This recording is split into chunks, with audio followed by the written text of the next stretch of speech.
ఓం నమ శివాయ. ఓం నమో నారాయణాయ. నరదృష్టి నివారణ కాల భైరవాయ నమో నమః. హరి ఓం. నమస్తే అస్తు భగవన్ విశ్వేశ్వరాయ మహాదేవాయ త్రయంబకాయ త్రిపురాంతకాయ త్రికాగ్నికాలాయ కాలాగ్నిరుద్రాయ నీలకంఠాయ మృత్యుంజయాయ సర్వేశ్వరాయ సదాశివాయ శ్రీమన్మన్మహాదేవాయ నమో నమః. హరి ఓం. మా ఛానల్కి స్వాగతం. చూస్తున్న వీక్షకులకు ప్రేక్షకులకు ప్రియ కాల భైరవ భగవద్బంధులకి స్వాగతం పలుకుతూ మమ్మల్ని ఎంతగానో ఆదరిస్తూ ఉండబడినటువంటి ప్రియ సోదర సోదరి మణులు అందరికీ కూడా అందరికన్నా ముందస్తుగా మహాశివరాత్రి పండగ శుభాకాంక్షలు. 16/2/2025 నుండి 28/2/2025 వరకు పుట్టినటువంటి వారందరికీ కూడా ముందస్తుగా జన్మదిన శుభాకాంక్షలు. గతంలో వివాహం చేసుకున్న వారికి వివాహ వార్షికోత్సవ శుభాకాంక్షలు. ద్వాదశ రాశుల్లో గ్రహ గమనాలు ఒకసారి వీక్షింపచేద్దాం. వృషభ రాశిలో దేవగురు బృహస్పతి సంచార స్థితి, కన్యరాశిలో కేతు సంచార స్థితి, కుంభరాశిలో రవి బుధ శని సంచార స్థితి, మీనరాశిలో రాహు సంచార స్థితితో ద్వాదశ రాశుల్లో గ్రహ గమనాలు ఈ విధంగా ఉన్నాయి. కన్యరాశి వారికి ఎలా ఉండబోతుందో ఈ వీడియోలో సవివరంగా సంపూర్ణంగా తెలుసుకుందాం. కన్యరాశిలో ఏ నక్షత్రాలు వస్తాయనగా ఉత్తరా నక్షత్రంలోని 2, 3, 4 పాదాలు, హస్తా నక్షత్రంలోని 4 పాదాలు, చిత్తా నక్షత్రంలోని 1, 2 పాదములు కలిపితే కన్యరాశి అవ్వడం జరుగుతుంది. చాలామందికి పుట్టినటువంటి కాల సమయంలో డేటా ఆఫ్ బర్త్లో లేనటువంటి కారణం వలన పేరు యొక్క మొదటి అక్షరాన్ని అనుసరిస్తూ ఆ రాశిని తెలుసుకునే ప్రయత్నం చేద్దాం. టో, పా, పీ, పు, ష, అణ, ఠ, పే, పో అక్షరాల వారందరూ కూడా కన్యరాశి. కన్యరాశి యొక్క అధిపతి బుధ భగవానుడు. రాశిలోనే కేతు సంచార స్థితి ఉండడం, 6వ స్థానంలో త్రిగ్రహ కూటమి రవి బుధులు కలిసి ఉండడం వల్ల బుధాదిత్య రాజయోగం, అక్కడే రవితో కలిసినటువంటి శని సంచార స్థితి ఉండడం వలన రుణాలకు దూరంగా ఉండండి, అప్పులు ఇవ్వద్దు, అప్పులు తెచ్చుకోవద్దు. ఈ రెండింటి వలన ఆరోగ్య పరిస్థితి మీకు దిగజారే పరిస్థితి ఉంటుంది. దీర్ఘకాలిక వ్యాధులైనటువంటి షుగర్, థైరాయిడ్, అలాగనే బ్రెయిన్ స్ట్రోక్ లాంటి వ్యాధులు దరిచేసే పరిస్థితి కనపడుతుందని చెప్పి గమనించగలగాలి. ఈ వీడియో మీరు చూస్తున్నారు అన్నట్లయితే మీరు మహాదేవుడికి మహాశివరాత్రి సందర్భంగా అభిషేకం చేసే సమయం ఆసన్నమైందని చెప్పి మీరు గుర్తుపెట్టుకోగలగాలి. మహాదేవుడు మిమ్మల్ని ఆశీర్వదించడానికి సంసిద్ధంగా ఉన్నాడు. పెసలను ముందు రోజే నానబెట్టి ఆ ధాన్యంతో మహాదేవుడికి అభిషేకం చేయడం వలన మంచి బుద్ధి, మంచి జ్ఞానము, సత్ప్రవర్తన, ఏది చేయొచ్చు ఏది చేయకూడదు అనేది మీ వ్యక్తిగతంగా నిర్ణయించుకునే సమయం ఆసన్నమవుతుందని చెప్పి మీరు గుర్తుపెట్టుకోవాలి. 7వ స్థానంలో శుక్రాహుల సంచార స్థితి, ప్రేమికుల మధ్య చాలా సయోధ్యవసరం, భార్యాభర్తల మధ్య విభేదాలకు దూరంగా ఉండండి. ఒకరు ఏదైనా చెప్తే మరొకరు అర్థం చేసుకునే ప్రయత్నం చేయండి, లేకపోతే ఎవరికి వారే యమునా తీరే అనే పరిస్థితి ఉంటుంది. మీ మధ్యలో కొందరు 3 వ్యక్తులు కలగజేసుకొని మిమ్మల్ని విడదీసే ప్రయత్నం కూడా జరుగుతూ ఉంటుంది. బంధువులని, మిత్రులని, సన్నిహితులని లావాదేవీలుగా చూడండి. గృహస్థాశ్రమ జీవితంగానే మీరు చూసుకోగలిగితే చాలా మంచి కాలంగా ఉంటుందని చెప్పి గమనించాలి. భాగ్యస్థానంలో గురు సంచార స్థితి ఉండడం వలన ఆధ్యాత్మిక చింతన, సత్ప్రవర్తన, ఆరోగ్య నియమావళి, ప్రతిరోజు సూర్య నమస్కారం, అలాగనే ప్రతిదీ కూడా ఒక పద్ధతి ప్రకారంగా ప్లానింగ్గా మీరు రాసుకొని ప్రయాణం చేయగలిగితే చక్కనైన జీవితం మీ ముందర కనబడబోతుందని చెప్పి గమనించాలి. రాజ్యస్థానంలో కుజుడు సంచారం చేయడం వలన వృత్తులలో, ఉద్యోగాల్లో, వ్యాపారంలో స్వయం వృద్ధి, సమృద్ధి అనేటువంటి కార్యక్రమాల్లో ఏకాగ్రత, పట్టుదల, ఆపై భగవంతుడి ఆశీస్సుల వలన మీరు ఉన్నతమైన స్థిర చరాస్తులు మీరు కొనబోతున్నారని చెప్పి గుర్తుపెట్టుకోగలగాలి. కనుక హోటల్ వ్యాపారస్తులు, చర్మ సౌందర్య వ్యాపారస్తులు, వ్యవసాయ సోదరీమణులు, గృహ భవన నిర్మాణ కార్యక్రమం చేసేవారు, రియల్ ఎస్టేట్ వ్యాపారస్తులందరికీ కూడా ఇది చాలా మంచి సమయం అని చెప్పి గుర్తుపెట్టుకోగలగాలి. ఫిబ్రవరి మాసంలో, మాఘమాసంలో ద్వితీయార్థంలో ముఖ్యమైనటువంటి పండుగల గురించి క్లుప్తంగా సవివరంగా సంపూర్ణంగా తెలుసుకుందాం. 21వ తారీఖున మాఘమాస బహుళ అష్టమి, విశేషమైనటువంటి అష్టమి శుక్రవార సందర్భంగా, కాళాష్టమి సందర్భంగా కాళభైరవ స్వామికి స్మరణ, ధ్యానము, పుష్పాండ దీపము యోగదాయకం అని చెప్పి కూడా గమనించాలి. అలాగనే 26వ తారీఖున త్రయోదశి మాస శివరాత్రి, జన్మకో శివరాత్రి అని చెప్తూ ఉంటారు.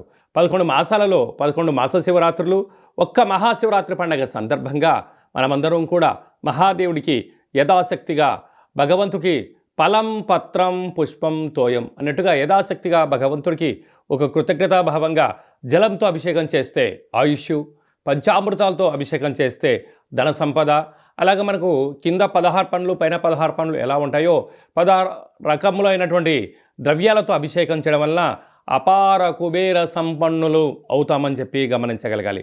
కనుక మహాశివరాత్రి రోజు యథాశక్తిగా దైవనామస్మరణ, ఆధ్యాత్మిక చింతన, అభిషేకము, జాగరణ, స్వామివారికి కళ్యాణ మహోత్సవంలో పాల్గొనడం, ఆ అక్షంతల శిరస్సు పైన వేసుకోవడం వలన గృహంలో ఉండబడినటువంటి వాస్తుదోషం, జాతకంలో ఉన్న గ్రహదోషం తొలగి అఖండ ఆయుర ఆరోగ్యాలని మహాదేవుడు ప్రసాదిస్తాడని చెప్పి గమనించగలగాలి. అదే కాకుండా 27వ తారీఖున విశేషమైనటువంటి గురువారము ధనిష్ఠా నక్షత్ర సందర్భంగా మాఘ అమావాస్య, అంటే మాసానాం మాఘమాసం అని చెప్పి మనము వేదాలు చెప్తూ ఉంటాయి.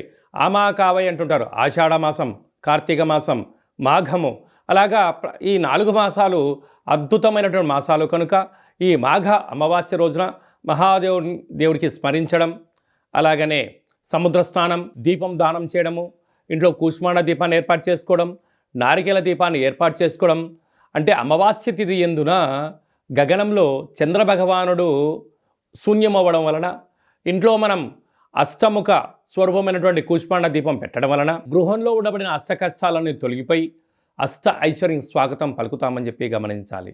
ఇలాగ కుదరలేనటువంటి వారందరూ ఈ కింది నెంబర్ సంప్రదించినట్లయితే, మీ గోత్రనామాలు పంపించినట్లయితే మాఘాష్టమి అమావాస్య తిథి ఎందున కాళభైరవ స్వామి యొక్క దేవాలయంలో మీ పేరుపైన గోత్రనామాలతో అర్చన చేయడం, అభిషేకం చేయడం, కుష్మాండ దీపాన్ని ఏర్పాటు చేయడం, కాళభైరవ సౌభాగ్యం ముడుపును ఏర్పాటు చేస్తూ స్వామివారి యొక్క ఆశీస్సుల కోసం వీడియో కాల్ ద్వారా చూపించి ప్రసాదాన్ని ఇంటికి పంపించడం జరుగుతుందని చెప్పి గమనించాలి. అలాగే మహాశివరాత్రి సందర్భంగా మన యొక్క దేవాలయంలో మహాదేవుడికి రుద్రాక్ష స్వరూపమైనటువంటి ఆ రుద్రాక్షలతో భగవంతుడికి తులాభారాన్ని ఏర్పాటు చేయడం, అలాగనే అక్షర తులాభార మహోత్సవ కార్యక్రమాన్ని కూడా ఏర్పాటు చేయడం జరిగింది. అంటే భగవంతుడికి ఫలం పత్రం పుష్పం తోయం ఎలా చెప్పుకుంటామో యథాశక్తిగా ఒక 27 సార్లు ఓం నమ శివాయ అనేటువంటి నామాన్ని రాసిన పత్రాలతో మహాదేవుడికి అక్షర తులాభార మహోత్సవ కార్యక్రమాన్ని ఏర్పాటు చేయడం జరిగింది. అలాగనే సహస్ర శివలింగాలకు అభిషేకము, అలాగనే భక్తులకు ఐశ్వర్యం కోసం ఆనందం కోసం రుద్రాక్షలతో తులాభారం, అలాగనే తిరుమల వెంకటేశ్వర స్వామి యొక్క క్షేత్రంలో రూపాయి బిళ్ళలతో తులాభారం చేసి యోగాన్ని ఎలా కలిగిస్తారో మన శివభక్తులకందరికీ కూడా రూపాయి నాణ్యాలతో తులాభారం చేయించి భగవంతుడి యొక్క ఆశీస్సుల కోసం ఏర్పాటు చేయడం జరిగింది. కనుక మనమందరం కూడా ఆ అక్షర తులాభారంలో పాల్గొందాం. మనకు మనం వ్యక్తిగతమైనటువంటి తులాభారంలో, అక్షర తులాభారంలో, అలాగనే రుద్రాక్షల తులాభారంలో, కనకపు తులాభారం కార్యక్రమాన్ని ఆచరించుకుందాం.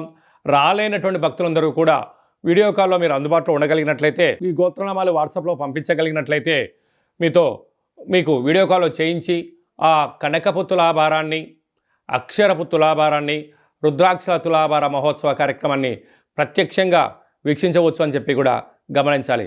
కనుక మహాదేవుడి యొక్క ఆశీస్సుల కోసం అందరము మనస్ఫూర్తిగా ఓం నమః శివాయ నామాన్ని స్మరణ చేద్దాం, ఆవాసం ఉందాం, ఆరోగ్యాన్ని కాపాడుకుందాం, గ్రహదోషాలు తొలగించుకుందామని చెప్పి విన్నపం.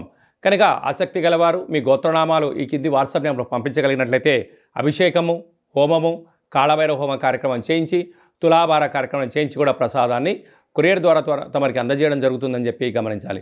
ఇంకనూ మనం మాఘమాసంలో విజయం సాధించగలగాలి అన్నట్లయితే ఈ యొక్క పాత్ర కంచు పాత్ర అంటారు. అంటే ఈ యొక్క పాత్రలో 12 రాసులు అచ్చు వేయడం జరుగుతుంటుంది.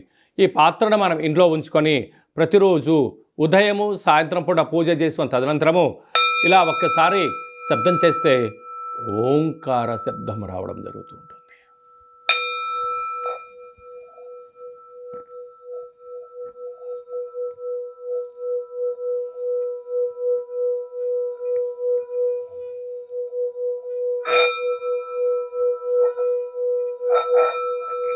ఈ యొక్క ఓంకార శబ్దాలను సృష్టించడం వల్ల మహాదేవునికి మనం అనుకుంటున్న కోరికలు వినవించుకోవడం, అనుకున్న పనులు విజయం సాధించడం, మనిషి శరీరంలో ఉండబడినటువంటి షట్చక్రాలైనటువంటి మూలాధార, స్వధిష్టాన, మణిపూరక, విశుద్ధ, అనాహత, ఆజ్ఞాన చక్రాలు వికసింపచేయడం, బ్రహ్మజ్ఞానం కలుగుతుంది, అదృష్టం కలుగుతుందని చెప్పి గమనించాలి.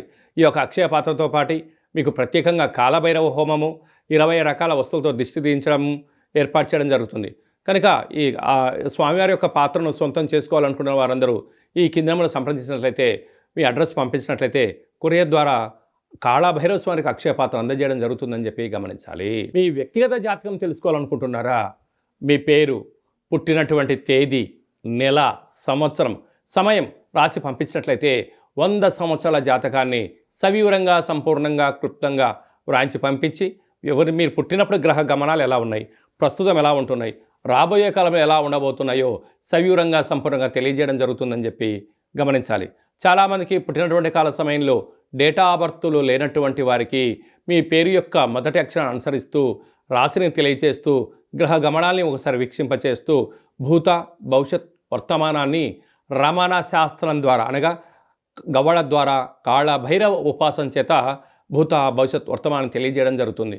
కనుక జాతకాన్ని తెలుసుకుందాం, జీవితంలో అడ్డంకులను తొలగించుకుందాం, ఐశ్వర్యానికి, ఆనందానికి స్వాగతం పలుకుతామని చెప్పి గమనించాలి. కనుక జాతకాన్ని తెలుసుకోవాలనుకుంటున్న వారందరూ ఈ కింద నెంబర్ను సంప్రదించి అపాయింట్మెంట్ తీసుకొని సంప్రదించగలరు. అందరికీ శుభం, జయం, లాభం జరగాలని కోరుకుంటూ ఆశీర్వచనం. శతమానం భవతి శతాయు పురుష సతేంద్రియ ఆయుష్యేవేంద్రియే ప్రతిష్టతి ధనం ధాన్యం బహుపుత్రలాభం శత సంవత్సరం దీర్ఘమాయు సర్వే జనా సుఖినో భవంతు లోకా సమస్తా సుఖినో భవంతు సర్వం శివార్పణమస్తు. మరొక్కసారి మహాశివరాత్రి శుభాకాంక్షలు. ఈ వీడియో మీకు నచ్చినట్టయితే లైక్ చేయండి, షేర్ చేయండి, మా ఛానల్ని సబ్స్క్రైబ్ చేసుకోండి. మేము చేస్తున్న వీడియోలు, ఆధ్యాత్మికమైన వీడియోలు అందరికన్నా ముందుగా మీరు చూడాలి అన్నట్టయితే గంట సింబల్ను ప్రెస్ చేయండి, అలానే బటన్ తెలియజేయండి. భగవంతుడి యొక్క ఆశీస్సులు పొందండి.